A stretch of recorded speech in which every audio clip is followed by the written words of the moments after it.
வணக்கம் மக்களே, welcome to the fences show. இன்னைக்கு ஷோ நம்ம பார்க்க போகிறது மிக்ஸ் அப் அப்படின்ற தெலுங்கு மூவியோட ரிவ்யூ. இந்த படம் பார்த்தீங்கன்னா ஆகா ஓடிடியில் அவைலபிளாக இருக்குது. இந்த படத்தோட தமிழ் டப்டு வெர்ஷன் மிக விரைவில் ரிலீஸ் ஆக போகுது. இந்த படம் ஆக்சுவலி ஒரு எராட்டிக் ரிலேஷன்ஷிப் ட்ராமா அப்படின்னே சொல்லலாம். அதாவது மிக்ஸ் அப் அப்படின்ற அந்த டைட்டிலுக்கு ஏற்ற மாதிரியே ரெண்டு கப்புள்ஸ் இருக்காங்க.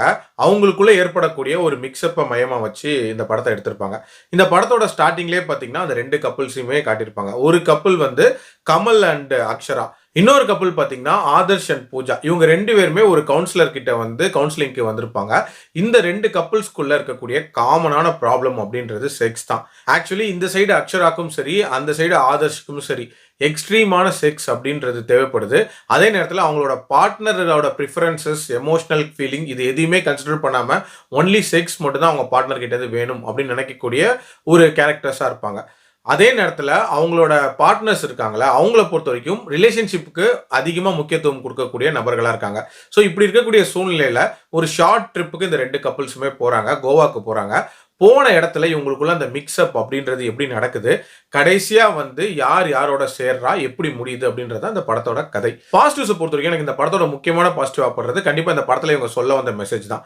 அதாவது கல்யாணம் அப்படின்ற ஒரு விஷயத்தினால நமக்கு பிடிக்காத ரிலேஷன்ஷிப்ல காலம் முழுக்க இருக்கணும் அப்படின்றது கட்டாயம் இல்லைன்றத ரொம்ப ஸ்ட்ராங்காகவே சொல்லியிருப்பாங்க. அதே மாதிரி செக்ஸ் அப்படின்ற ஒரு விஷயத்தை தாண்டி ஒரு ரிலேஷன்ஷிப்ல நிறைய விஷயங்கள் இருக்கு அப்படின்றதையுமே இதுல சொல்லியிருப்பாங்க. இந்த ரெண்டு விஷயங்களை மட்டும்தான் மெயினா இதுல சொல்லணுங்கிறது இவங்களோட அப்ஜெக்டிவ்.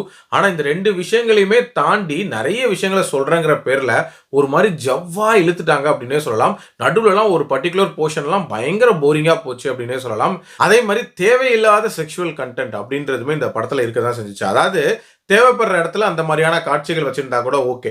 தேவையே இல்லாத நிறைய இடங்கள்ல ஃபோர்ஸ்ஃபுல்லா திணிச்சிருப்பாங்க.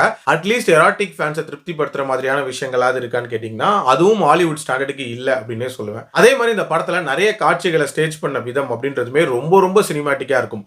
உதாரணத்துக்கு சொல்லணும்னா இந்த சைடு அக்ஷராக்கும் அங்க இருக்கக்கூடிய ஆதர்ஷ்க்கும் ஒரு விதமான ரிலேஷன்ஷிப் உண்டாயிருக்கும்.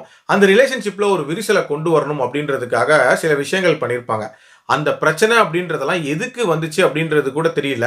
ஒரு ஃபோர்ஸ்ஃபுல்லா ஒரு பிரச்சனையை உள்ள கொண்டு வந்து ரெண்டு பேருக்கும் பிரிவினை உண்டாகுதுன்ற மாதிரி காட்டியிருப்பாங்க.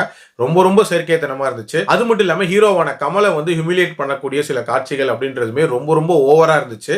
கமலை ரொம்ப பொறுமைசாலின்னு காட்டுறதுக்காக இந்த காட்சிகள்லாம் அமைச்சிருந்தாங்க. மொத்தத்தில் பார்த்தீங்கன்னா இந்த படம் வந்து சொல்ல வந்த விஷயங்கள் கொஞ்சமா இருந்தாலும் தேவையில்லாத நிறைய கண்டென்ட்கள் நிறைஞ்ச ஒரு படமாக தான் இருந்துச்சு.